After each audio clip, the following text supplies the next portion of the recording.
Before we dive in, remember, every view, every like, every comment helps bring these stories to light.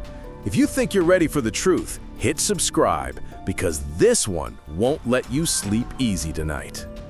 The patrol car rolled to a stop in front of the small gray house on West Haven Drive just before sunrise. It was the kind of neighborhood where people left bicycles on lawns and grills out overnight, believing nothing bad could ever happen here. But that illusion shattered the moment Officer Danielle Pierce stepped out of her cruiser and heard the silence, the kind of silence that only follows something terribly wrong. The 911 call had been short. A neighbor, voice shaking, said she heard a single loud bang, then another. No shouting, no struggle, just two sudden cracks slicing through the morning stillness.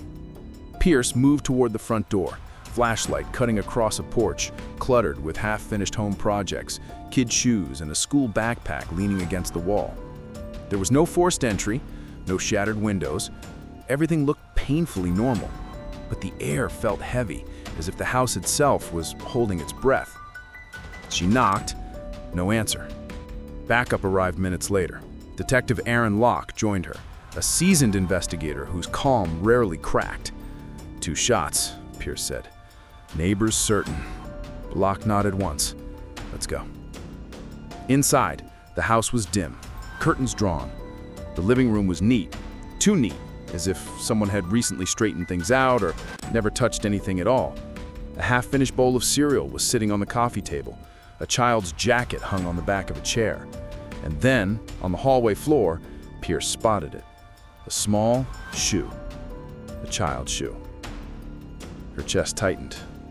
They moved deeper into the house, step by cautious step. The first bedroom door was cracked open. Locke pushed it wider.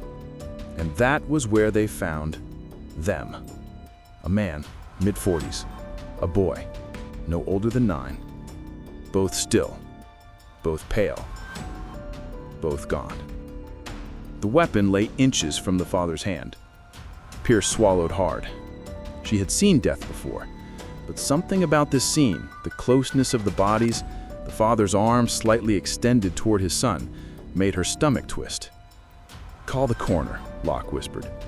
We're treating this as a potential murder-suicide. For now. But even as he said the words, something felt off. The room told a story, but not a complete one. A knocked-over lamp, a drawer left open. A faint smell of gunpowder, yes, but also something else.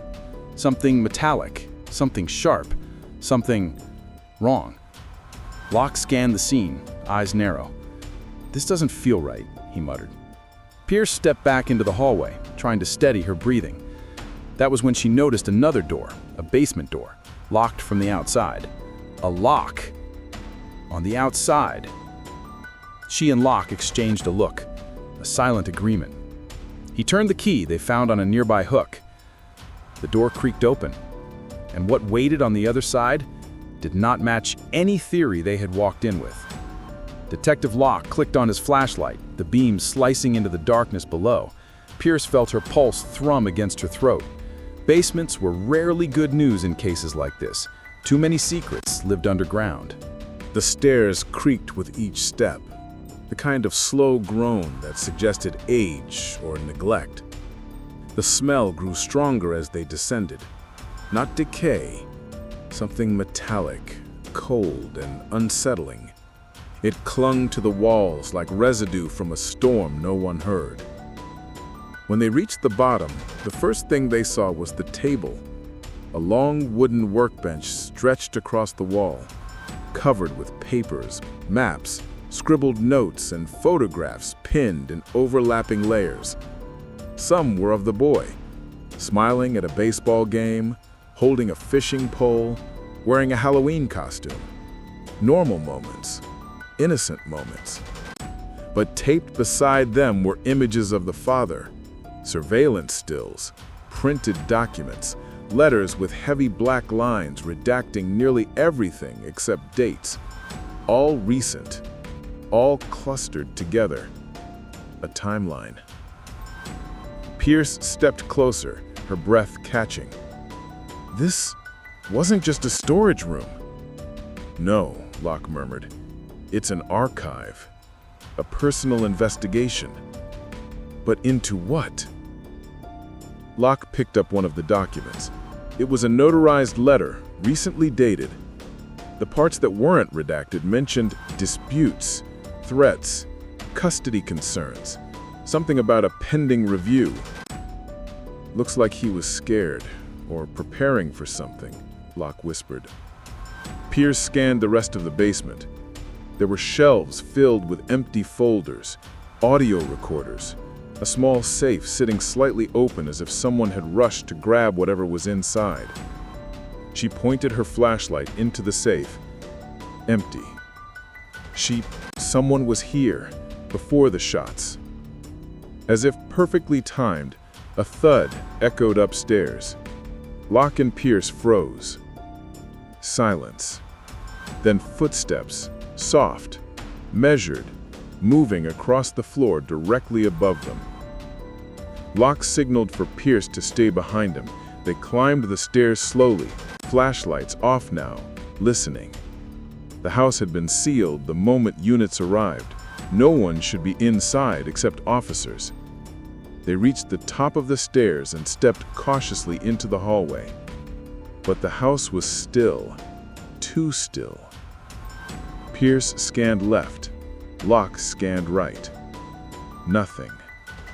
Until Pierce noticed it, a faint draft coming from the kitchen.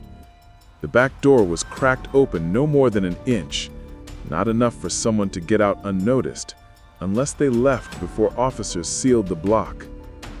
Locke carefully pushed the door fully open and stepped outside.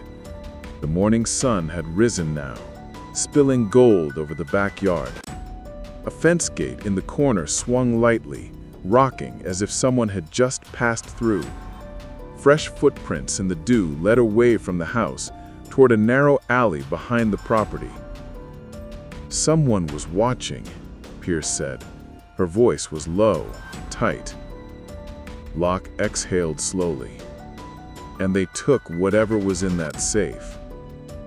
Pierce looked back at the house. A sudden shout outside pulled them from their realization. An officer rushed in. "Detectives, you need to see this."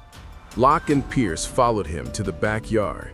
At the far edge of the fence, in the alley, officers had uncovered a small black device half hidden beneath a pile of leaves.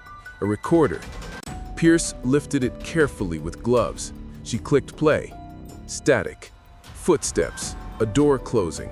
Then a voice. Calm. Almost friendly. "You should have stayed quiet. All you had to do was hand over the files." Another voice. The father's, cracking with fear. "I won't let you near my son. I won't." A struggle. A crash. The recorder hit the ground. Then a final line, spoken with cold, casual certainty. "No one will ever know." The recording stopped. Pierce looked up, eyes wide. Locke didn't need to say a word. The case was no longer a question of what happened, only where the suspect was now. Within an hour, a warrant was issued. Patrols swept the contractor's properties across the county. But he was gone, vanished without a trace. His truck abandoned behind an industrial warehouse. His phone shattered on a loading dock. His accounts empty. He had planned for this. As the sun dipped behind the rooftops, Locke stood in the yard where the footprints had disappeared into the alley. Pierce joined him, arms folded tightly. "She watched the house," she said. "He knew their routines. He knew how to make it look like the father pulled the trigger. And he took everything the father collected, every piece of proof." The wind moved through the fence slats, carrying the settling weight of a case solved too late. Pierce broke the silence. "Do you think we'll catch him?" Locke didn't turn. His voice stayed low. "He has his name, his patterns, his voice on a recorder." He paused. "Running only works until it doesn't." Pierce nodded. But before they left, Locke glanced back at the house one last time. A father who tried to protect his son. a boy who never understood why danger had come for them, and a killer who walked away with a confidence that made Locke's blood run cold. Some stories end with justice. This one ended with a hunt. And for viewers listening to the final words of the report, Locke would say only this: if you think this case was dark, the one coming next will take you even deeper. Hit subscribe because the truth doesn't hide forever.